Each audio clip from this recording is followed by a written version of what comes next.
Our next guest has been listed on the Forbes Midas list of top venture capitalists in the world. Born and raised in France and living in Silicon Valley since 2000, he is the founder and managing partner of Softtech VC and has invested in startups such as Fitbit, Eventbrite, Mint, SendGrid, you name it.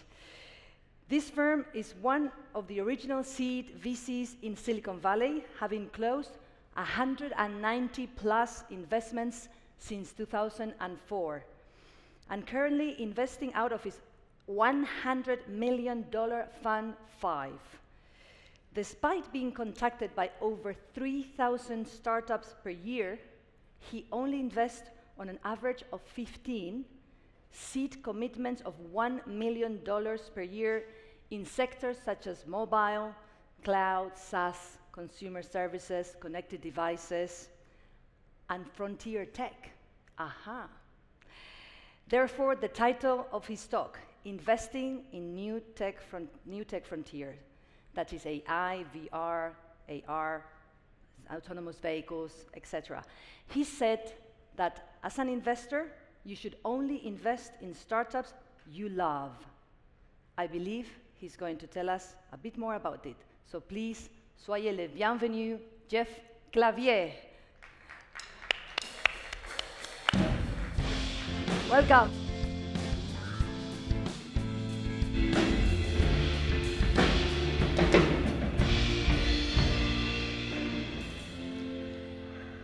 So good morning, everyone.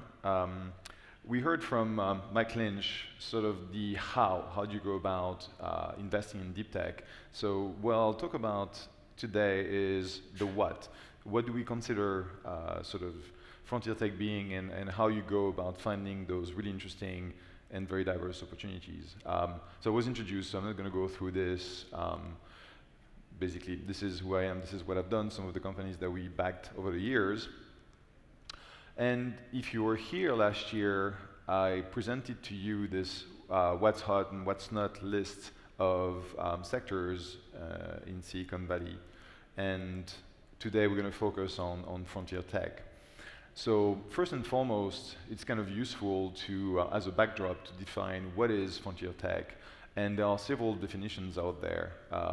Everything you find in a dictionary is pretty useless. So I used a friend of mine's, Matt Turk, who's an awesome investor in frontier tech at First Mark in the US.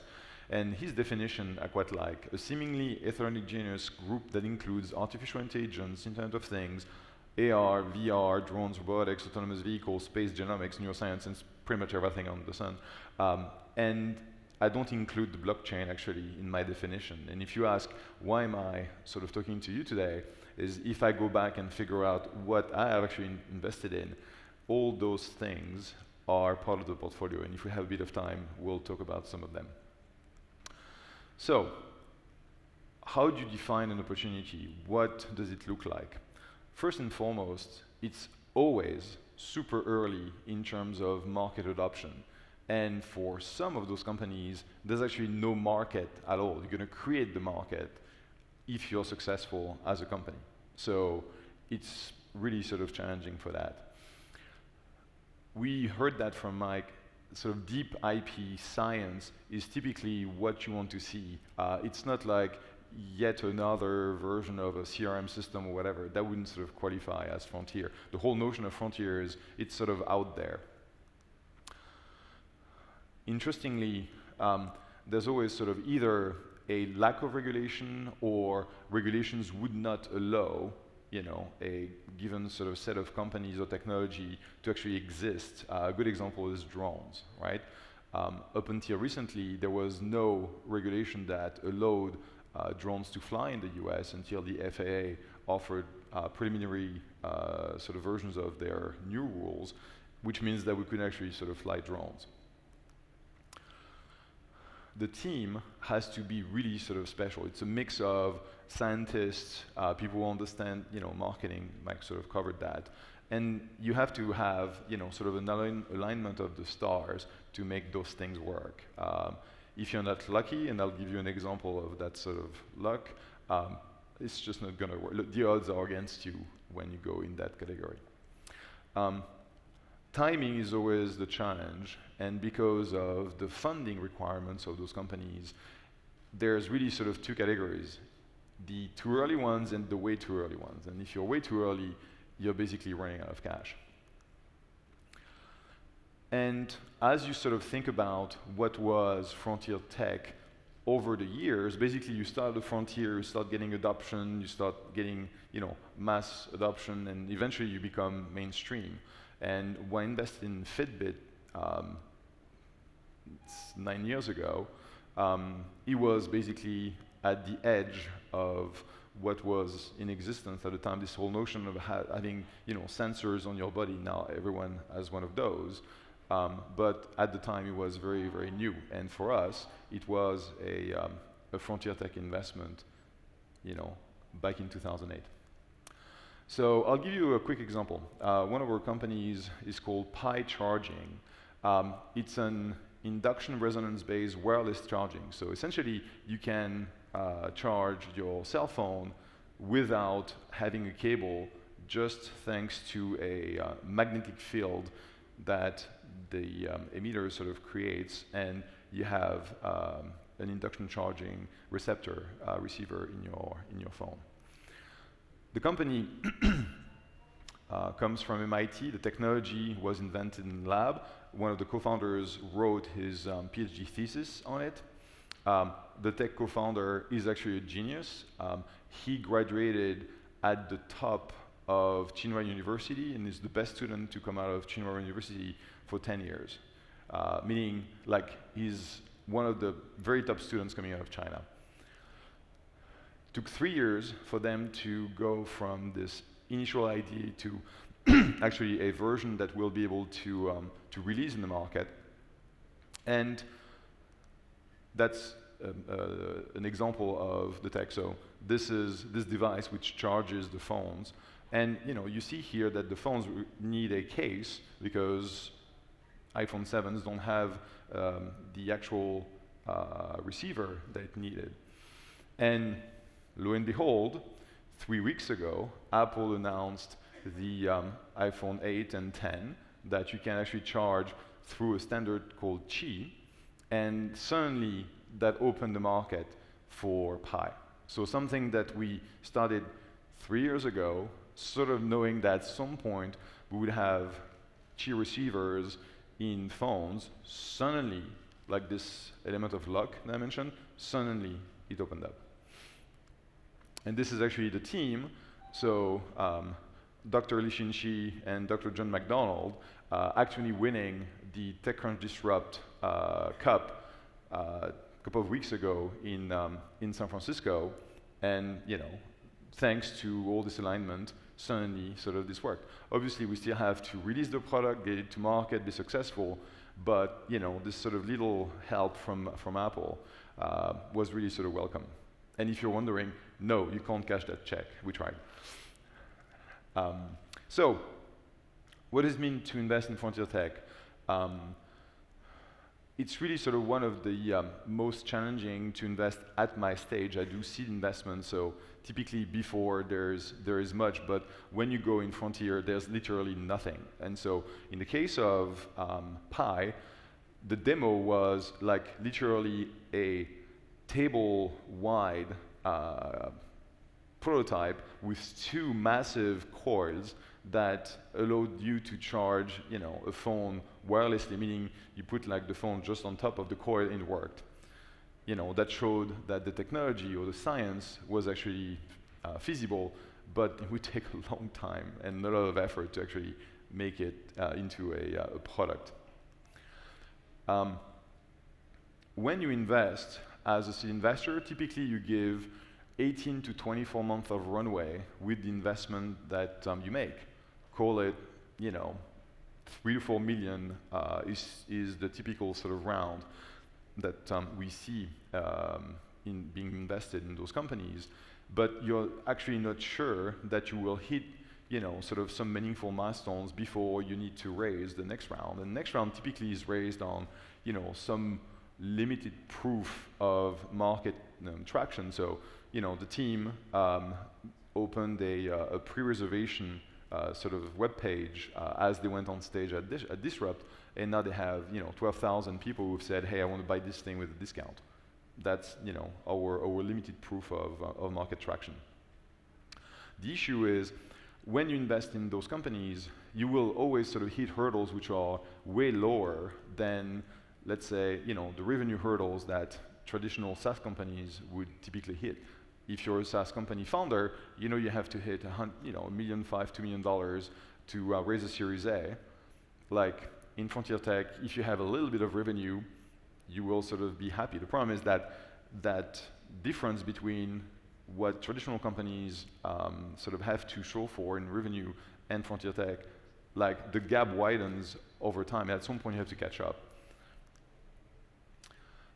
And it's not cheap to build those companies. We've learned about the value of capital efficiency, where if you invest in that space, it's not capital efficient at all. And so significant funding is needed almost at every stage. And finding co-investors, it's one of the, if you were here yesterday at my panel on investing, that's one thing that we've definitely noticed in Silicon Valley right now, is that it's hard to find hardware co-investors, because the ones who are actually interested in the space tend to be over-indexed in terms of investments in hardware. So you have to be very thoughtful about how you're going to go and fund those companies using, corporate venture arm of large companies, or strategic investments is sort of a way of doing it. So, in summary, it's really fucking hard. So if you're interested still, despite how hard it is to get into frontier tech, here's a couple of thoughts. You can either go after a set of key themes amongst the ones that we've identified, and to be honest, frontier tech is anything which is sort of out there, so you could decide to add your own category to this. And once you've done that, you would actually sort of go and figure out sources of potential opportunities, whether it's labs, and those could be sort of research labs, could be schools like MIT, potential sort of origins of spin-outs, which could be also sort of existing companies. You would actually start networking with experts in the sectors that you've chosen, as well as angels who are, sort of kind of spending a lot of time in that vertical. That's what I did when I decided that I wanted to go and invest in space tech. I started to hang out with the angels who invest in space. And then you would sort of go and survey the landscape of opportunities, and then figure out, sort of going deep on the types of opportunities that you want to go after in a given theme, because even though you will be excited about, let's say, virtual reality, you might not be excited to invest in, VR gear. You might want to do VR infrastructure. So go broad, survey the landscape, go deep. And figure out whether you want to be a leader, meaning you take the lead position, you actually set terms, sit on the board, which is actually even more risky for an investor to do, or you just want to follow people who have the experience. And my advice is, at the beginning, be humble and follow people who actually know what they're doing. The other way is to be completely opportunistic and really sort of just look at awesome teams building crazy, sort of products and services, as long as those can produce really sort of large outcomes. Accelerators like Y Combinator in Silicon Valley actually back a number of frontier opportunities, and that's a good way for you to get into the those types of opportunities. The challenge is, how do you go about doing due diligence on those opportunities? And the answer is, you actually find experts who can actually help you with that. Sometimes, you can also sort of tack on the efforts of the lead investor and not have to redo your own due diligence for everything. And understand that because they're really risky for your portfolio construction, you don't want to have too many of those. I mean, you could decide, like my friends at Lux Capital, to do nothing but frontier tech. And it requires a lot of courage for the team and investors to actually support that strategy. As far as we're concerned, we roughly do 20% of our most recent fund in the category. So the challenge is, once you have invested, is that it's only the beginning of the work. So you move from that table wide kind of set of cores to a product that has a form factor that can actually be appealing to consumers. And you need to find the right team. In that case, we took us 6 months, I think, to find a power engineer, because obviously it's a company sort of building wireless power, but finding the right person, and we ended up sort of hiring someone, I actually don't remember where that person is coming from, to actually help us get the technology to the state it is today. You need to sort of figure out manufacturing, production, and in some cases, you're really sort of pushing the edges of what is feasible. One of our virtual reality companies, which is building the hologram, so literally you have a 3D image floating in the air you can interact with. They're using a piece of glass where there's one manufacturer in the world, in Japan, and getting to sort of scale that production is not going to be easy. Figure out the regulatory framework, either by passing any sort of regulation test, or actually working around them is actually part of the work that you will most likely have to do. Then you need to sort of figure out how to sell this. Like I said, you may actually have to build this market from the ground up. So figure out what are the use cases that you're going to try and identify in order to sell to your early adopters is super important. Because of all this, and all I said, figuring out what is going to be the set of hurdles you need to clear to raise your next round, figure out which investors you're going to go after, and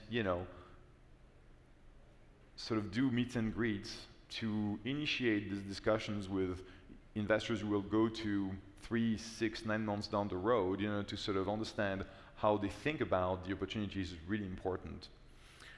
And finally, once you've sort of done your customer discovery and you've figured out the product, then you figure out your go-to-market strategy and see what sort of distribution channels will work for you. And the issue is, this is not a list that you go through sequentially.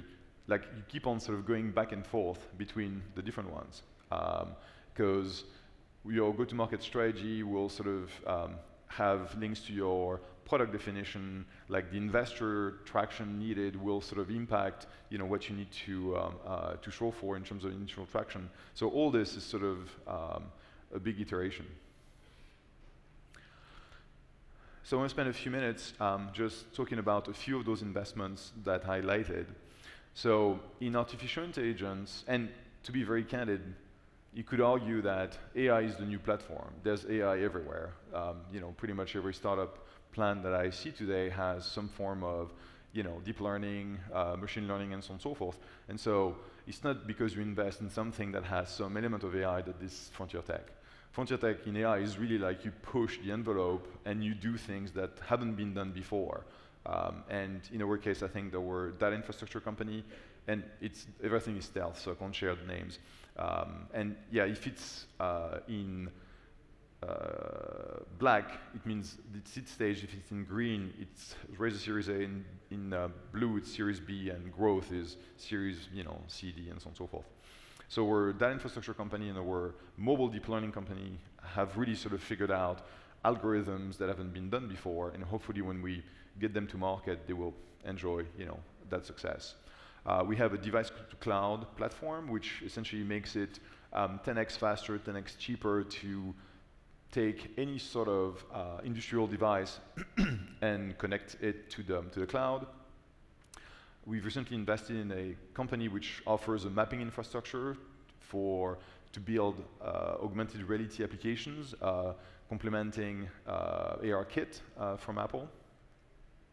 We have this company called Looking Glass, which is building the hologram.